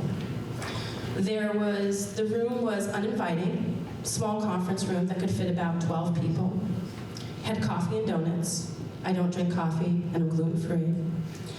And all the people around the table were presumably white. And I listened to everybody talk, and then issues that other parents who happened to be white brought up about race. When they brought it up, the principal was very, very focused. He took in, he listened, he heard, he asked questions. When I asked him a clarifying question, he shut me down. He literally yelled at me and said, I am talking. When I want to answer that, I will.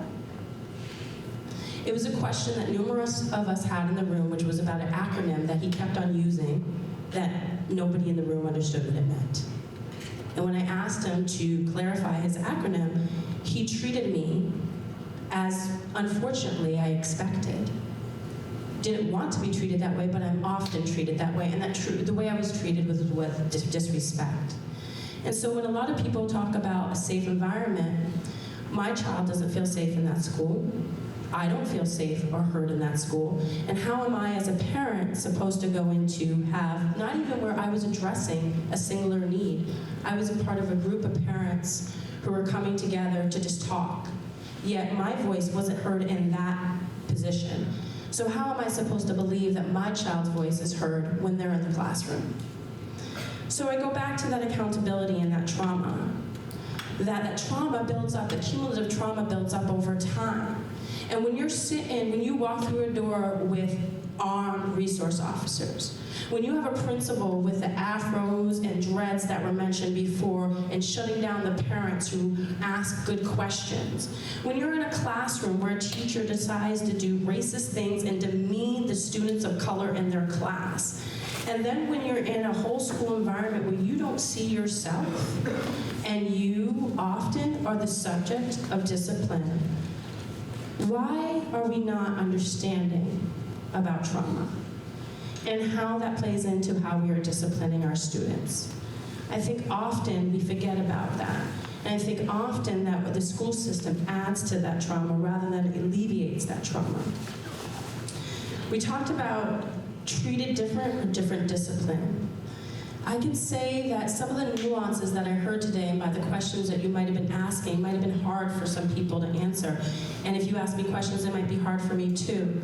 But I wanted to make a distinction between different treatment versus different discipline. There are numerous checkpoints along the way. And just because you might end up at the same finish line does not mean that how you got there is the same. So when we talk about whether I understand we're here today to talk about different discipline, and yes, but we also have to ask ourselves where and when and what happens before we get to that discipline. How are those students treated? How are the parents interfaced with? What is the culture in the school that is created? Where is the top-down, grassroots up? What is going on? And so when we talk about that discipline, I want us to be really clear that often there is different treatment and disparate treatment amongst students of color, students with different abilities, students who identify gender differently, people who are women and girls. Often there's different treatment. But it gets all mushed and melded because of confidentiality, because we want to check off a box, because we're too scared to make the report, because nobody believes us. So the outcomes of discipline often might look the same because of those other nuances and variables. So you might not get the information, the data, or statistics that you want today because there's so much larger to the picture than what we're talking about today. So the last thing I just want to say is that my big concerns are, I really like what a lot of people said about starting with our superintendents, our staff. That, again, Michaela, I believe, said that this is a microcosm of the bigger world. And this is true. And if we have those who are in that power position, who are unskillful, who just don't know what they don't know, what are we doing about that?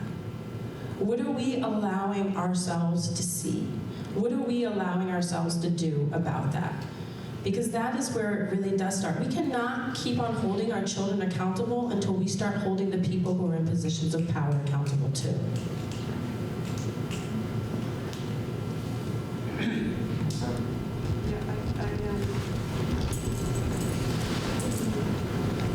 does accountability would look like?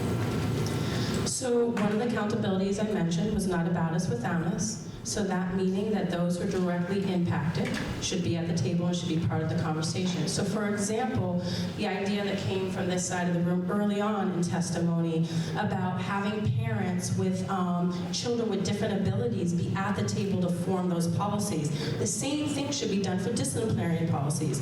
If we are saying that the students who are most likely or have been most likely to go through disciplinary issues are people who identify as the LGBTQ, trans, non-binary, women and girls, people of color, people with different needs, and people with emotional or other mental health concerns, then those are the people should be at the table designing the discipline policies, because those are the people who are most impacted.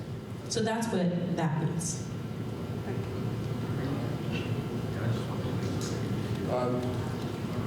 So to what extent do you believe RSOs should be in schools at all? I don't think they should be in schools at all. I think they're unnecessary. I think that they set up, just like I said before, it's a fear-mongering. It's a fear tactic.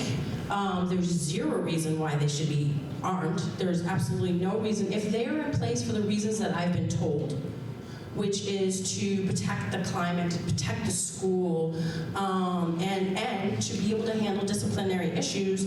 If you have to use a gun in our school for disciplinary issues, there's a problem. There's a serious problem. So I would say that, one, there should be no guns in our school, period. Resource officers are an extension of the police and often are the police. And there is no reason why police or anybody in that capacity should be in our schools where our children are here to learn, period. So, how do you think the climate would change in terms of disciplinary actions if there were no RSOs? I can't answer that question because I don't know what that looks like now. But what I can say is that there are some people who, yes, feel safer with the resource officers in the school. And they may have a different experience, and that's rightfully so. But I don't know what that would really look like. All I know is that for many students, it doesn't create an atmosphere of learning for them. It creates an atmosphere of fear. It creates an atmosphere of that I'm going to be punished and potentially start the school to prison pipeline. And it creates a sense of uncomfortability and unsureness. And it creates a sense of, why am I here? I personally do not like bringing my kid to school when I do and seeing officers outside of the door like as if it's a prison. I think it's unnecessary. All right, thank you. Mark Tully.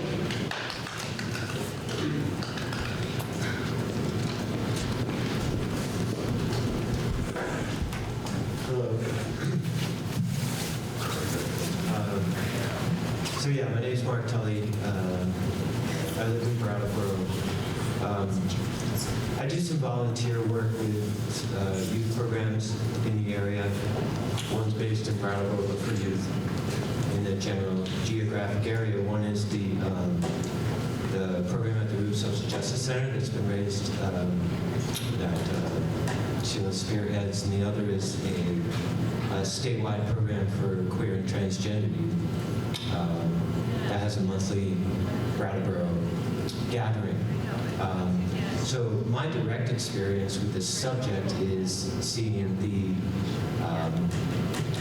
effect it has on these programs are to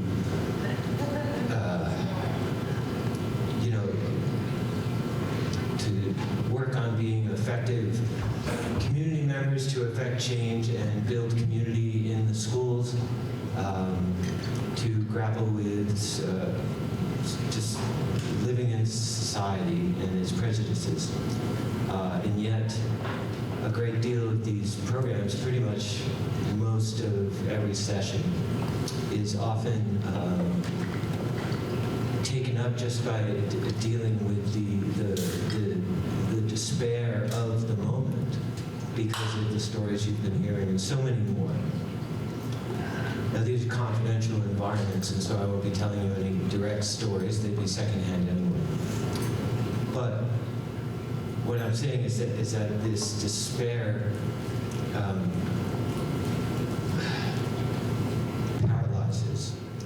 paralyzes youth, right? We're talking about like trying to be effective and do organizing and peer education in schools, but there are students who can't even go to class because the teachers are attacking students of color who raise concerns about those teachers' behavior. And I just want to say that as far as discipline goes, what I have noticed, or what I've heard, is mostly on the side of the half of disproportionate discipline concerning students of color and white students, the half of that is lack of consequences for white students and teachers for overtly white supremacist behavior. There's apparently the new kick in the local high school is to see how many Hitler salutes you can give while the teacher's back is turned. Haha. Confederate flag shirts in the hallways, these sorts of things. So much more than the stories we've heard already tonight. And this despair that there is no justice to turn to. Students who have special arrangements to be late to classes so they don't have to be in the hallways during the change of classes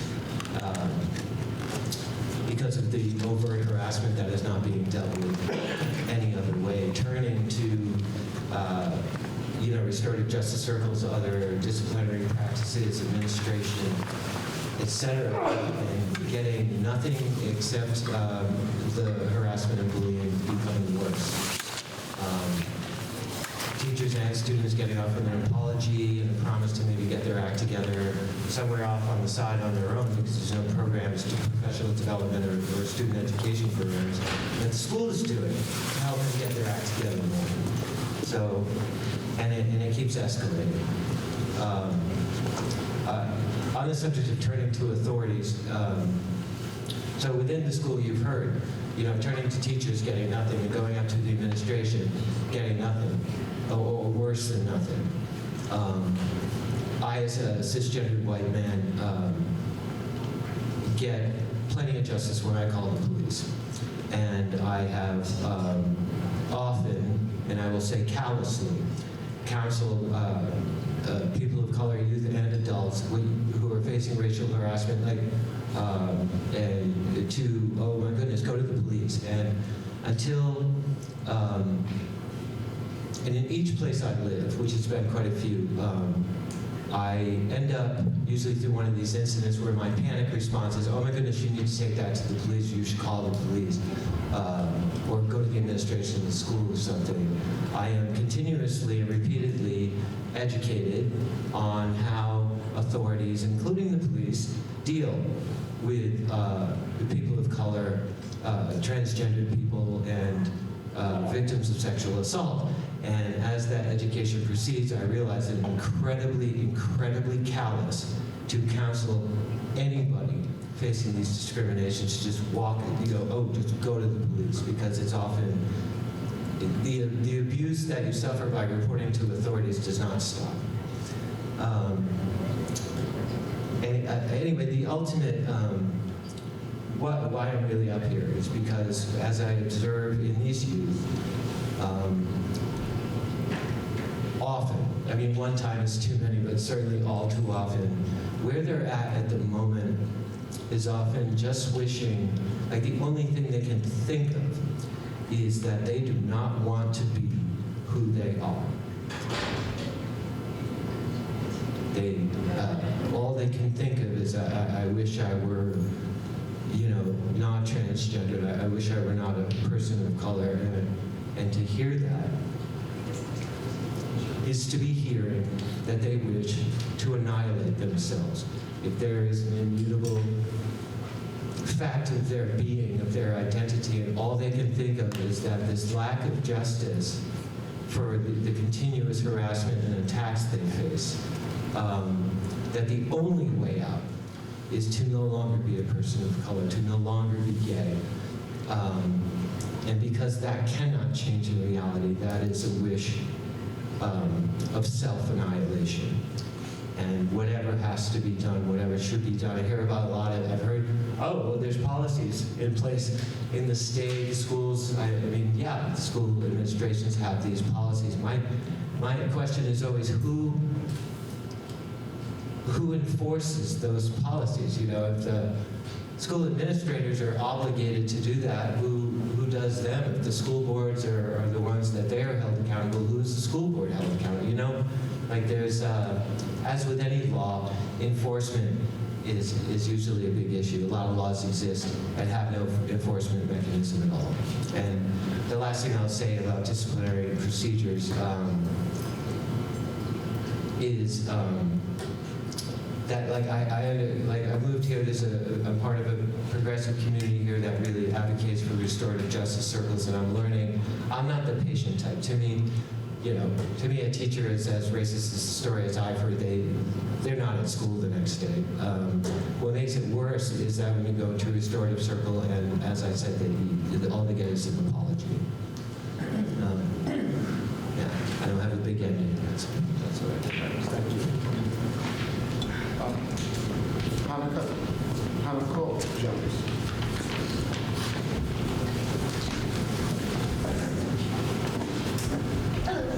I wanted to speak specifically about detention. Can you hear me? Could you say your name? Could you say your name? Oh, yes. My name is Monica Jones, and I am a resident of Guilford. So I wanted to speak about suspension in particular. We know that students who are suspended just once have a usually greater percentage of dropping out later in their high school career. And I'm not really sure about the benefits of suspension, specifically what learning takes place during a suspension. If there's an actual threat of violence, I think there could be, a benefit, but for things like verbal altercations, maybe like a substance being brought onto campus, maybe that could be seen as a danger. But there's a lot of things that I think students are suspended for that could be an opportunity for learning. And we are, after all, an educational facility. So ultimately the question is, what are we doing to enhance learning? And I think we could use that time to do that. So I think I would like to see a better use of that time, and perhaps using that time for more social emotional education. The idea is that if a student could do better, they would do better. No one wants to blow out of school. No one wants to be acting in a way that's out of control, or these ways that we might see. So I think integrating more of that into the classroom or into the school curriculum would be helpful for students. A lot of times, students might not have these skills. So that's it. Thank you.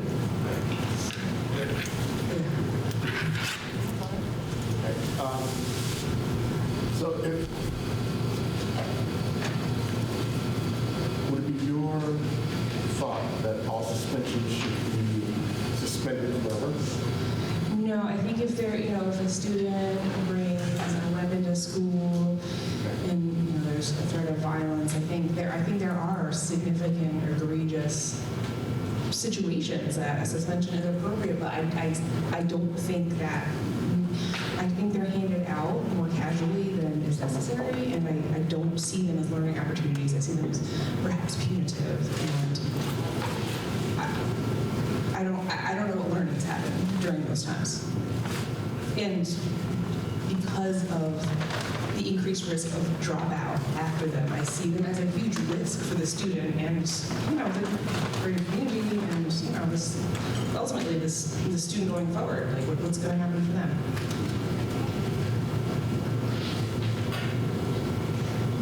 Thank you. This will be our last one, Jennifer Hart.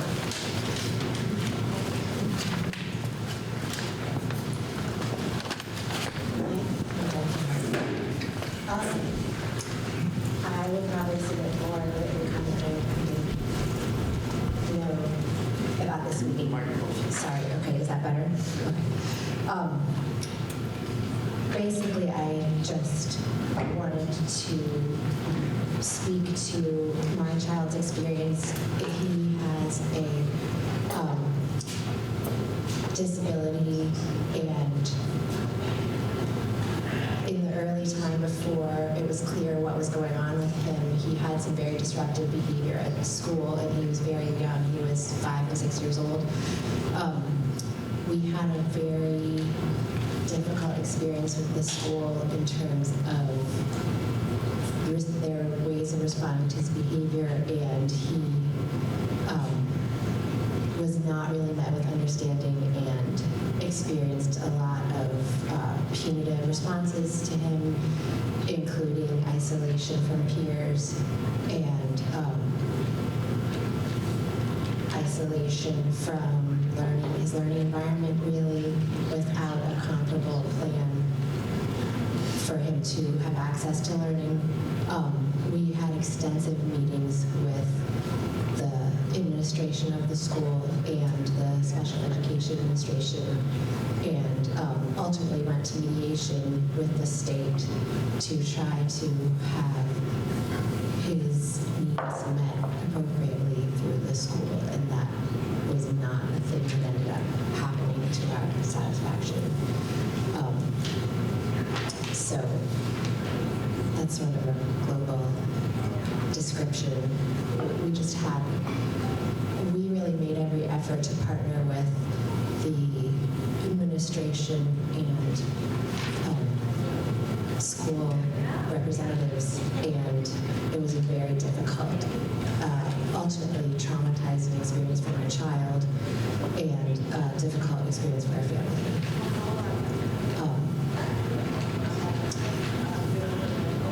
We actually had a lot of teachers that tried to be very helpful and supportive, but it was really kind of an administrative level problem. So.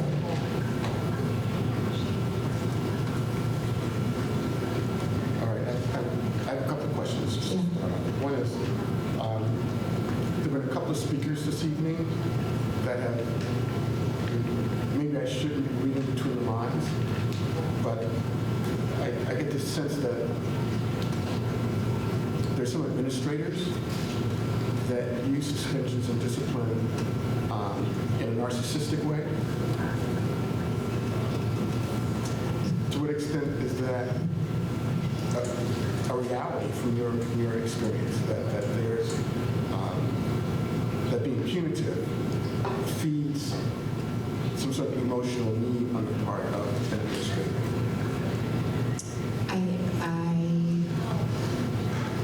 I don't know if I could speak to that. That is an interpretation that could be made in the situation, I think. Yeah, I was disappointed to encounter what felt to me like a significant lack of curiosity, lack of empathy, lack of knowledge, lack of interest in acquiring knowledge, and a great deal of frustration. This was a difficult behavior. It wasn't something that would be easy to manage in a classroom. So it's not like this was a very simple situation. But in light of that, I certainly made and have made every effort to learn as much as possible about what my child's experience was and ways to be helpful to him. And that was not I found the principal's response in this case particularly to be very invested in controlling my child and limiting his access to all kinds of situations. We had a behavior person that the district had actually brought in to work with us, who made a plan that the district ultimately did not follow. The IEP wasn't being followed. It was decided that he would have a one-on-one starting in first grade. That position was never actually added advertised, so that my child began the first grade year without that support that was part of the education plan that the team had agreed on. And transitions were very difficult for him.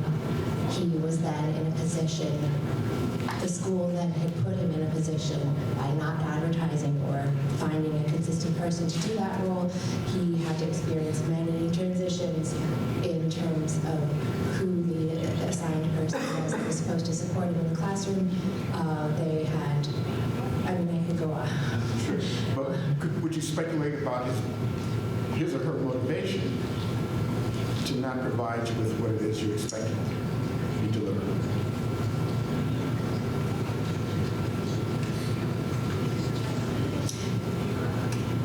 I could speculate about it. I can't know what was in his mind. It was a difficult situation. I don't think he wanted to deal with it. It was very, I was really struck by the lack of curiosity and empathy, because when I see a mystery or a puzzle or problem, I want to find out how to respond to it, and that was not the attitude that this principal had.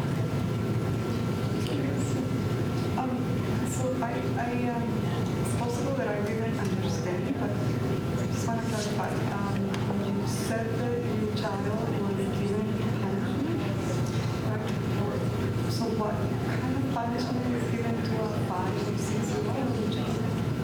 He was. Tell us what does punishment at a 5 or 6-year-old that is clearly having issues, right? What would that look like? He was isolated. He just was, I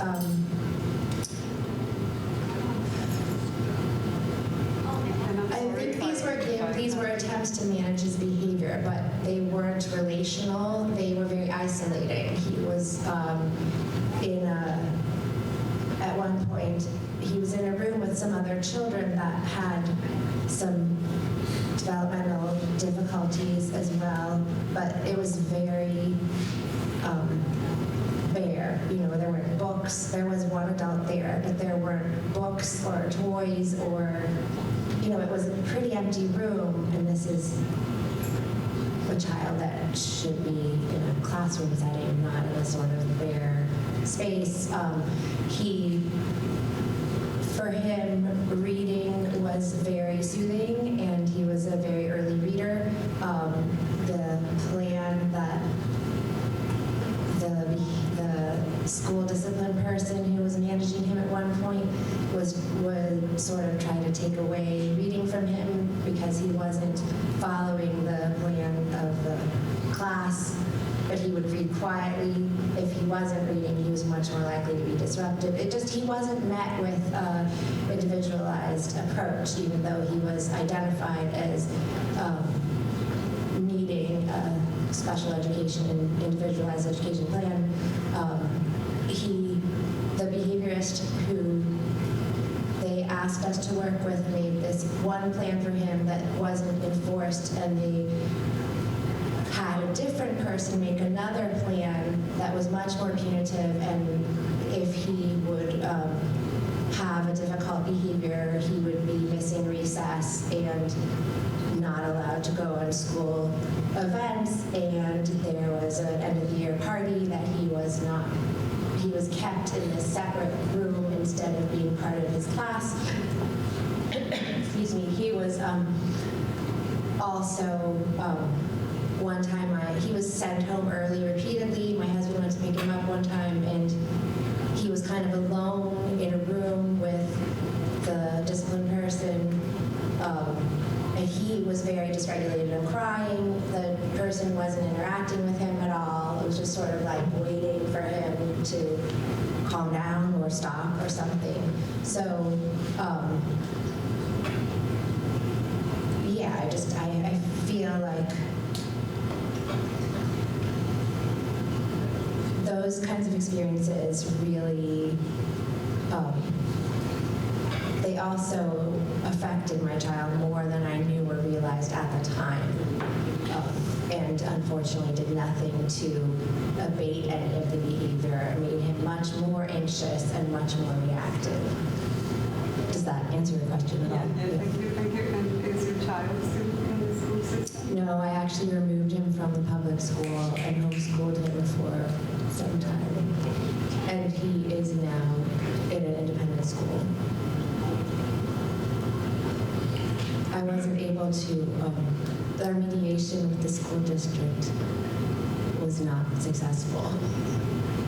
And I was concerned for his well-being staying there. And I wasn't able to pursue further legal intervention and feel comfortable that he would be okay at the school while I pursued that. I just have one question. And how much of your time and energy and effort was devoted to litigating the process until it came to mediation in addition to having to deal with? Yeah, so much of my time and energy. I had severe anxiety from this. My work was interrupted.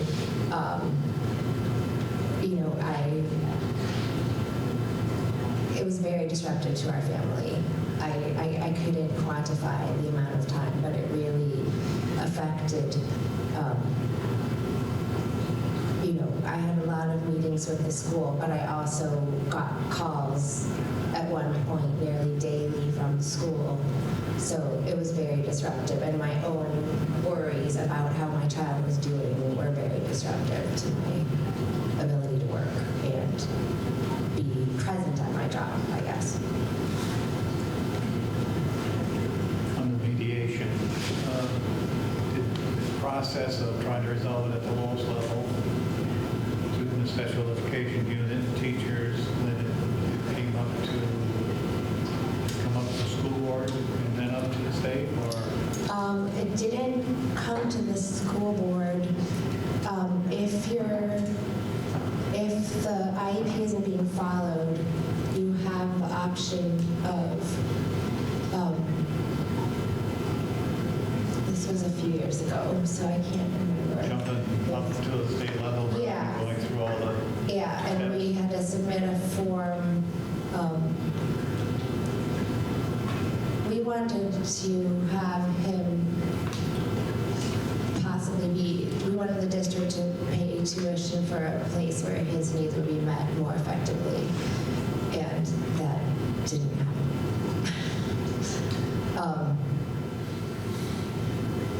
And the school board in that town, I think that the principal intends, I can't remember, this was like 5 years ago. Directly where the town will pay to tuition at a separate institute. Unfortunately, they do that. The special education, my understanding is your child was in this particular room where all these so-called specialists or many specialists who deal with the child of your needs. And then they try to mainstream them into other classes? Was he ever? He started in the mainstream classroom. He was removed from the classroom into a not real classroom, as I said, that was pretty barren. And the person with him was not a teacher. It was the person who was sort of in charge of discipline at that school. And I don't know what educational qualifications that man has actually at all. He had gotten him to do some worksheets. He wasn't being, he's also, my child is twice exceptional, so he actually has some intellectual abilities that are far above his age, but he also has some social, emotional, behavioral challenges that are far below his age. So he needed to be in a place where he could at least have that, intellectual stimulation and a lot of help and support in managing his more challenging behaviors. And he was, Do you think that his needs would be autistic or? No, he has a diagnosis of ADHD approach. So he does have some aspects of spectrum qualities.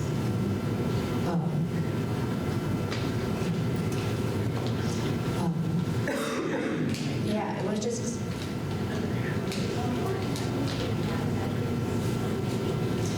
I did my best to try to access as many resources as I thought were available to me at the time. The Vermont Family Network was really helpful to me. And legal aid I also talked to once or twice, and short of, I think our next step would have been to make some kind of legal suit. Thank you. Thank you. Thank you.